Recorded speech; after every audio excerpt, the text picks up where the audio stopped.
Bonjour à toutes, bonjour à tous. Bienvenue pour cette ultime séance des rendez-vous de la géopolitique, déjà le 24e numéro.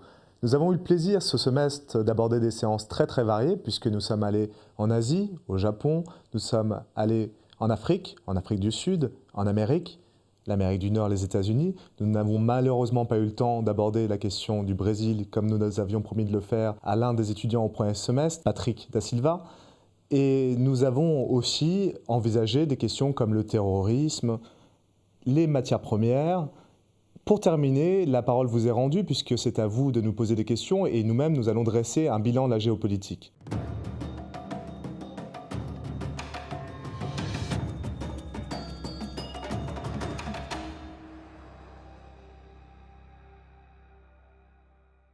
Fabrice, bonjour. Bonjour Olivier.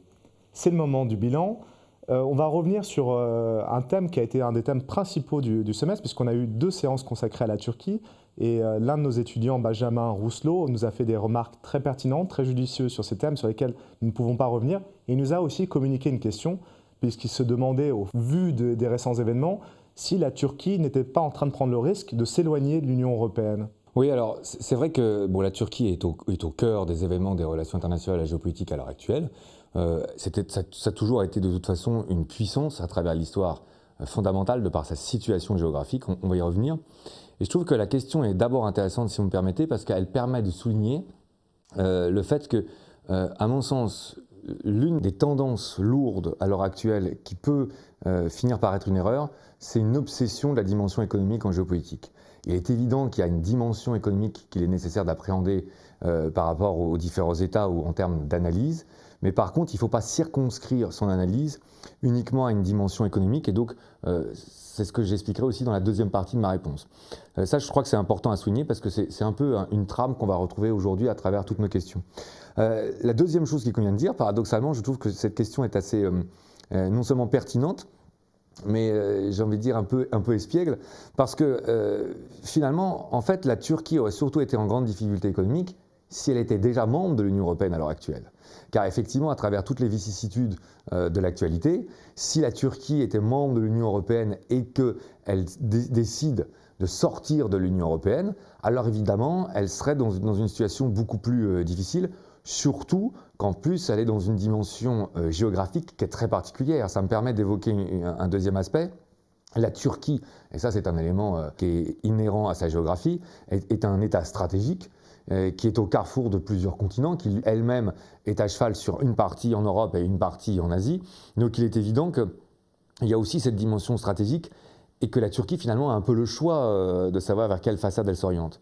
Alors après, je crois que ce qui est assez intéressant, c'est que quand on regarde l'histoire turque, c'est un peu embarrassant que de rester lié à une dimension économique, parce que les logiques actuelles ne s'inscrivent pas purement dans une dimension économique.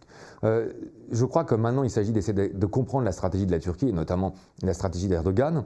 Et c'est vrai qu'à moyen long terme, si on utilise un terme pudique, on peut craindre ou appréhender qu'il y a une prise de risque certaine. Pourquoi ?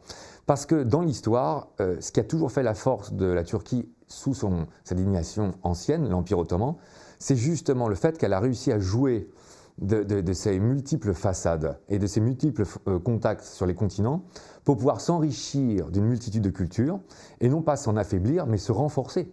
Moi je pense d'un point de vue militaire par exemple aux fameux janissaires qui en réalité sont souvent des prisonniers réintroduits ou même des chrétiens reconvertis et qui vont faire la force de l'armée ottomane. Même qu'au niveau scientifique, les Turcs vont réussir ou les Ottomans vont réussir à amalgamer différentes connaissances qui viendraient soit de la Russie, soit du Proche et du Moyen-Orient, soit de même d'ailleurs pour être une vraie puissance.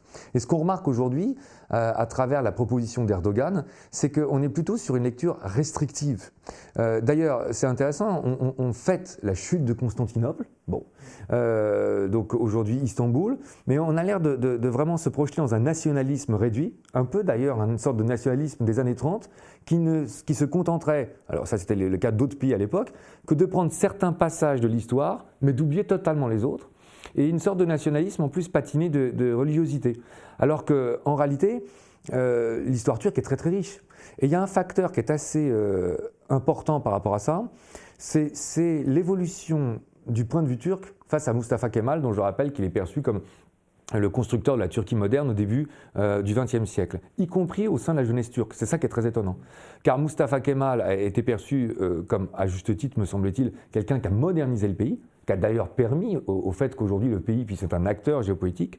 Or, parfois, il est perçu aujourd'hui comme quelqu'un qui aurait trahi la Turquie parce qu'il aurait, en même temps qu'il aurait souhaité moderniser le pays, occidentalisé le pays. Alors qu'en réalité, dans les années 20, c'était d'ailleurs l'un des sujets d'un thème qu'on avait fait sur la 5e séance du premier semestre. J'invite nos étudiants peut-être à regarder cette thématique. On s'était posé la question de savoir s'il était possible de se moderniser sans s'occidentaliser. Et la réponse que faisaient les Japonais en 1868 avec l'ère Meiji, c'est que justement, on se modernisait même au firmament de la puissance occidentale, en prenant ce qu'il y avait de meilleur dans la culture occidentale, mais pas forcément en étant soumis à la puissance occidentale. Donc là, on a une sorte de paradoxe où la Turquie rechercherait à plus redevenir elle-même, mais en étant parfois un peu oublieuse elle-même de son passé, et en se projetant uniquement sur le Proche et le Moyen-Orient. De ce point de vue-là, on peut quand même légitimement s'interroger pour savoir si c'est un choix judicieux pour que la Turquie devienne une puissance à l'avenir. Parce que si la Turquie fait le pari de ce seul choix restrictif, elle va très vite se trouver confrontée à deux autres nations totalement renaissantes, respectivement la Russie d'une part et l'Iran d'autre part. Alors continuons sur le fil rouge qu'on s'est donné pour cette séance, c'est-à-dire l'économie qui ne serait pas tout et qui ne déterminerait pas tout. On parle de puissance, on connaît une puissance montante, on n'est même plus une puissance montante puisque c'est la deuxième économie du monde, voire la première, ça peut être discuté. La Chine, est-ce que la Chine dans les années à venir va devenir la première puissance géopolitique au monde? Alors ça, je trouve que c'est une question qui est très intéressante, d'abord parce qu'elle revient de façon récurrente chez beaucoup d'observateurs, chez beaucoup de nos étudiants d'ailleurs aussi. Et c'est vrai que là aussi, on a une confusion entre purement la puissance économique et puis le fait qu'on en conclut que l'État, directement, on serait une puissance majeure en géopolitique. Or, ça nous amène à une première considération. La puissance géopolitique se traduit par un certain nombre de paramètres. La dimension économique, certes, est importante. Elle est très très présente dans l'esprit occidental aujourd'hui. Moi, je pense qu'elle est même un peu surfaite, pour tout vous dire. Il y a la dimension militaire, dont aujourd'hui en Occident on a plutôt tendance à la minorer alors qu'elle était très très mise en valeur ou en exergue par le passé.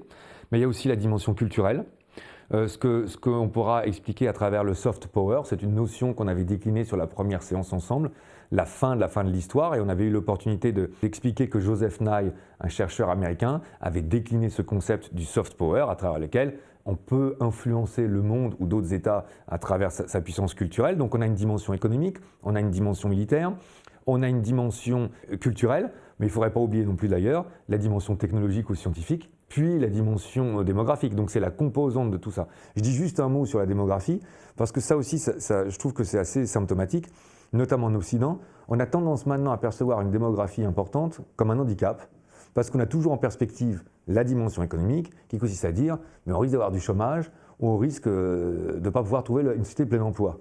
Alors qu'en réalité, une démographie importante, ça permet de maintenir une population à un âge moyen jeune, premièrement, donc dynamique, et puis surtout d'un point de vue militaire, on voit bien qu'il y a dans un rapport de force un élément qui serait important. Donc en fait, il y a 5 composantes à la puissance géopolitique, ce qui nous permet de peut-être basculer sur votre question plus concrètement. La Chine est indéniablement une grande puissance économique, la seconde ou la première. Moi, j'ai tendance à considérer, quand on voit l'essor de la Chine depuis 1990, notamment la révolution avec Deng Xiaoping, c'est incroyable. Quand on était à 5% du commerce mondial en 1990 à peu près, on est à plus de 23 ou 25% aujourd'hui du commerce mondial. Donc il y a une explosion exponentielle. Et puis quand on regarde en plus la balance commerciale entre la Chine et les États-Unis, ça fait 17 ans, si ce n'est pas plus, que la Chine a une balance commerciale qui est excédentaire. Et en plus, cet excédent, ça croît de plus en plus. Donc je crois que vous avez souligné à juste titre qu'on peut considérer que c'est la première puissance économique aujourd'hui. Cependant, si on prend la totalité des paramètres qu'on évoquait, la Chine n'est pas encore la première puissance géopolitique au monde, d'autant plus que ce qui est assez intéressant, c'est que pour l'instant, la Chine ne le souhaite pas. Parce que être la première puissance au monde, ça implique aussi avoir des responsabilités, servir d'arbitre, être obligé de se mêler un peu à tous les conflits. Or, pour l'instant, les Chinois sont très à l'aise pour continuer à se développer, j'ai presque envie de dire un peu à l'abri dans le sud-est asiatique, sans avoir à endosser les responsabilités d'une première puissance mondiale. Ça m'amène à une dernière considération, si vous voulez bien, parce que j'aimerais vraiment que nos étudiants comprennent que la notion de puissance, en particulier au géopolitique, mais ça peut se décliner de façon identique, à mon avis, dans d'autres matières, ce n'est pas une valeur objective, contrairement à ce qu'on peut penser. C'est une valeur subjective, mais au sens noble du terme. Parce que quand on dit que ce n'est pas une valeur objective, je vais prendre l'exemple des États-Unis. Les États-Unis, pendant la guerre froide, sont ce qu'on qualifiera d'une superpuissance, opposée à la superpuissance soviétique. Mais on voit bien que dans l'histoire, entre 1945 et 1990, les États-Unis d'Amérique sont une puissance justement économique, monétaire, financière, industrielle. Je rappelle qu'en 1945, on a eu l'occasion de le dire dans nos séances précédentes, 49% de la production industrielle mondiale est faite par les États-Unis et eux seuls en 1945. Enfin, en gros, c'est un objet sur deux. On insultera l'intelligence de personne aujourd'hui en disant qu'aujourd'hui, on n'est évidemment plus du tout dans ce concept-là. Mais c'est aussi une puissance militaire, les seuls à avoir l'arme nucléaire. C'est une puissance en réalité politique et une puissance culturelle avec les films d'Hollywood. Bon. Donc en fait, on a vraiment une puissance qui est au firmament de son hégémonie. Ce qui est assez intéressant, c'est que quand les États-Unis sortent victorieux de la guerre froide, même si ce n'était pas une confrontation militaire directe, finalement, on peut commencer par remarquer qu'ils sortent de cette guerre froide vainqueurs, mais objectivement plus faibles. Car aujourd'hui, leur poids économique est moindre, le poids du dollar est moindre, le poids de l'économie américaine est moindre. Mais comme le dira Hubert Védrine, un ancien ministre des Affaires étrangères françaises, aujourd'hui, encore un peu, on peut qualifier plus les Américains d'hyperpuissance que de superpuissance. Pourquoi ? Parce qu'en fait, pour l'instant, les États qui s'opposent à eux sont plus faibles que l'Union soviétique qui s'opposait à eux pendant 45 ans. Donc c'est là où on voit qu'il y a une part de subjectivité. Et ça, je pense que c'est vraiment très important à souligner aux yeux de nos étudiants. La notion de puissance est relative. C'est toujours en comparaison avec une autre puissance. Et paradoxalement, ça permet de mieux comprendre quelque chose qui paraît totalement illogique, c'est qu'on peut commencer objectivement un déclin en étant paradoxalement, alors évidemment sur le court terme, plus fort, parce que paradoxalement, on est confronté à des puissances qui, sur un instant court, n'ont pas le même potentiel que les puissances précédentes.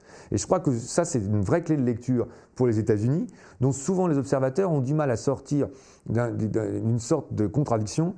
Oui, mais ils ont l'air plus forts, mais en même temps, ils ont l'air en déclin. Mais en réalité, quand on met ça en perspective comme on vient de le faire, mais c'est compatible. Et donc cette question sur la montée en puissance de la Chine est intéressante parce qu'elle met en relief ce qui doit être compris à travers la notion de puissance, de superpuissance ou d'hyperpuissance dans la géopolitique. Il n'aura échappé à aucun de nos étudiants que les États-Unis se sont dotés d'un nouveau président, en la personne de Donald Trump. Nous avons effectué au cours de la saison un bilan des 2 mandats de Barack Obama. Nous avions envisagé de parler de Donald Trump et la mise en place de sa nouvelle administration et de ses répercussions sur la politique étrangère des États-Unis. Nous ne l'avons pas fait devant la grande instabilité, les revirements. Enfin, en tout cas, on est en attente de ce que va être la politique de Trump. Peut-être qu'on peut quand même, néanmoins, dans le prolongement de ce que vous venez de dire sur l'hyperpuissance et la superpuissance, nous interroger sur la vision de Donald Trump aujourd'hui. Est-ce qu'il y a quelque chose qui s'en dégage ? Vous avez tout à fait raison. C'est-à-dire qu'aujourd'hui, on avait envisagé d'essayer d'anticiper un petit peu quelles seraient les grandes lignes directrices de la gouvernance de Trump.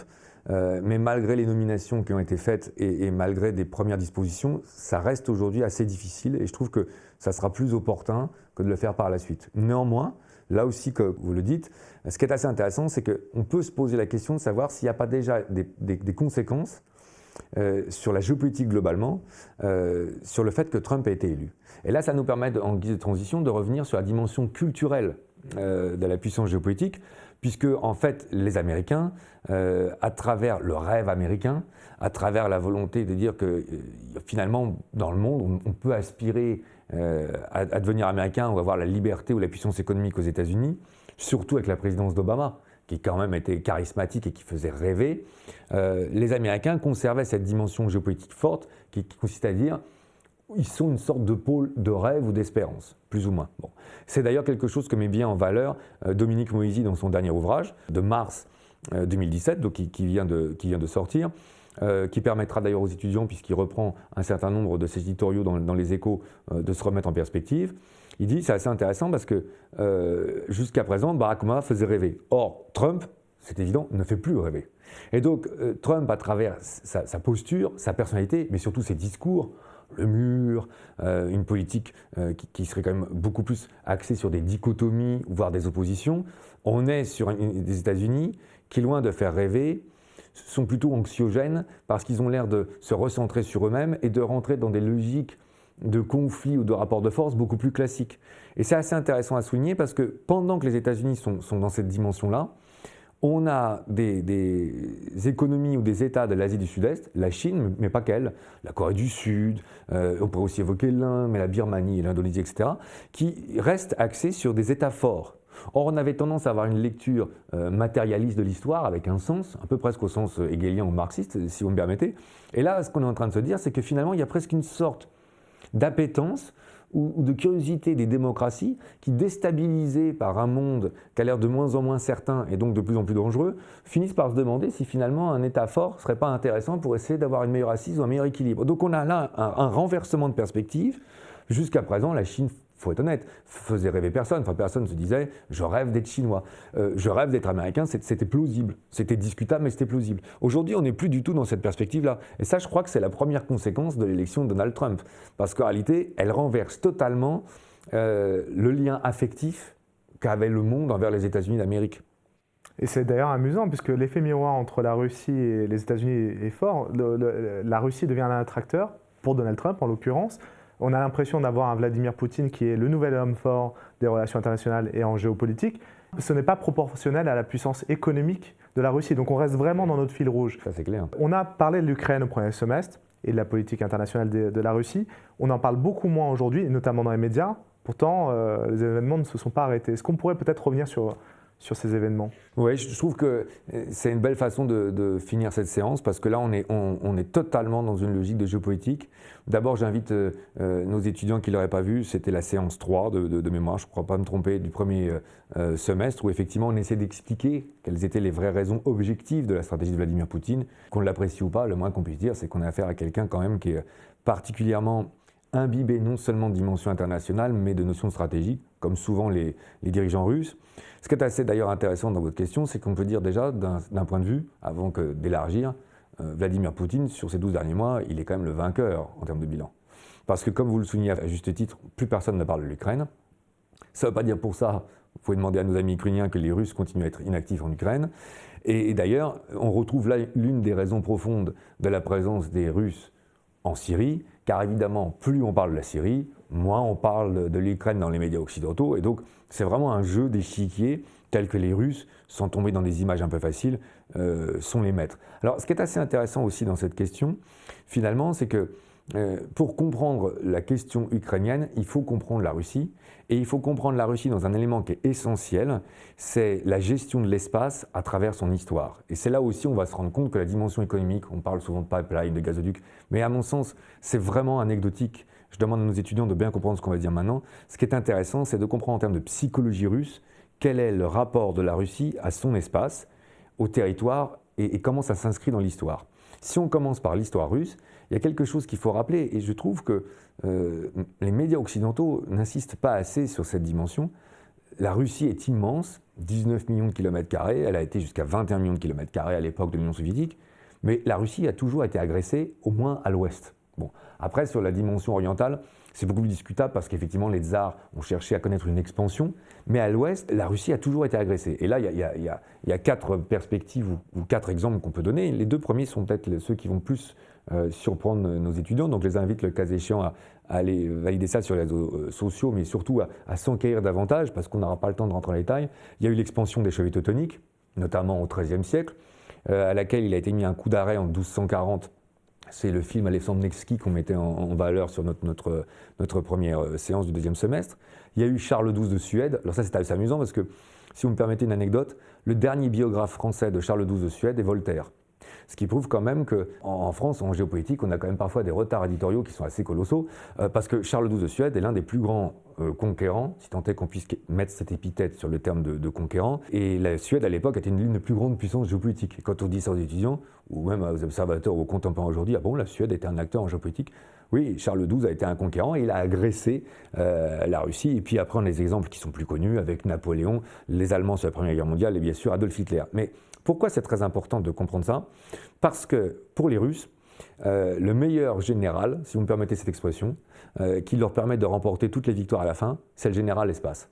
Moi, je trouve que c'est assez intéressant. Et d'ailleurs, je rappelle à nos étudiants aussi sur l'opportunité d'aller à Moscou, qu'il y a toujours aujourd'hui dans la banlieue de Moscou un tétraèdre, un obstacle anti-char, qui symbolise l'extrême avance de l'armée allemande, qui est à peine moins de 20 km, il faut quand même rappeler les choses, du Kremlin, et donc les officiers allemands avaient presque la place rouge dans leurs jumelles. Ce qui veut dire que pour les Russes, l'espace est une dimension essentielle, puisque c'est protecteur. Et là, ça nous amène maintenant sur la question ukrainienne. Parce que si l'Ukraine, on se rappelle qu'au printemps 2014, tous les événements, les manifestations, les répressions, les élections, puis l'intervention russe, y compris en Crimée, tout ça part du fait que fin 2013, l'Ukraine, à un moment, envisage de rentrer dans l'Union européenne et met en place une collaboration bilatérale, presque unique, avec l'Union européenne. Et ça, pour les Russes, il faut bien comprendre, c'est inenvisageable. Parce que, d'abord, c'est bien que les Ukrainiens n'aiment pas beaucoup qu'on rappelle ce fait historique, mais la première capitale de la Russie, c'est Kiev, donc il y a quand même une dimension qui est un peu compliquée d'un point de vue historique. Aujourd'hui, il y a encore 40% d'Ukrainiens sur toute la façade orientale qui parlent russe, donc il ne faut quand même pas non plus oublier toutes ces dimensions-là. Je crois que le rapprochement n'est pas inintéressant. C'est un peu comme si on disait aux Français, bon, bah, l'Alsace-Lorraine, parce que c'est amusant, c'est un peu toujours le discours qu'on nous tient, est française puisqu'elle est française depuis 3 siècles. Oui, mais enfin, elle était globalement un État allemand jusqu'au traité de Verdun de 1648. Alors si on se positionne d'un point de vue historique, je ne suis pas sûr que les Français sortiraient gagnants de ce genre de prolongement. C'est un peu le même rapprochement qu'on peut faire entre l'Ukraine et la Russie. Et donc en réalité, du point de vue russe, il y a la dimension historique, il y a la dimension de la langue, mais il y a surtout la dimension sur l'espace. Et si l'Ukraine rentrait dans l'Union européenne ou l'Ukraine était en partenariat privilégié, soit avec l'OTAN, avec les Américains, ou soit avec les Européens, ça veut dire que Moscou est à moins de 500 km d'une frontière considérée comme étrangère. Et ça, pour les Russes, c'est tout simplement inacceptable à travers leur lien à l'espace et à travers leur lien à l'histoire. Donc pour les Russes, je crois qu'on peut d'ailleurs le souligner, c'est un cas de casus belli. C'est-à-dire que ce qu'il faut bien qu'on comprenne en Occident, c'est que sur cette question-là, Poutine ira jusqu'au bout. Et je reprends d'ailleurs un argument qu'on avait dit au premier semestre, il ira d'autant plus jusqu'au bout qu'il sait que sur cette question, tous les Russes, quel que soit leur positionnement politique, le suivront, et que d'ailleurs, plus les Occidentaux s'opposeront à lui sur cette question, plus ils favoriseront sa réélection en 2018 à la présidence de la Russie. Merci beaucoup Fabrice. Je vous propose de nous arrêter sur cette question et cette réponse. Nous nous retrouverons bien sûr l'année prochaine pour poursuivre ces rendez-vous de la géopolitique, puisque la géopolitique ne s'arrête jamais. C'est vrai. Merci beaucoup à vous, Olivier. Et ça sera bien volontiers que je poursuivrai ces rendez-vous de la géopolitique avec vous. Merci à vous de nous avoir suivis. C'est donc la fin de l'année, en tout cas pour ce qui est de la géopolitique. Je vous invite à continuer à suivre l'actualité. Nous revenons dès l'année prochaine pour des nouveaux rendez-vous et des nouveaux sujets passionnants. Merci à toutes et à toutes.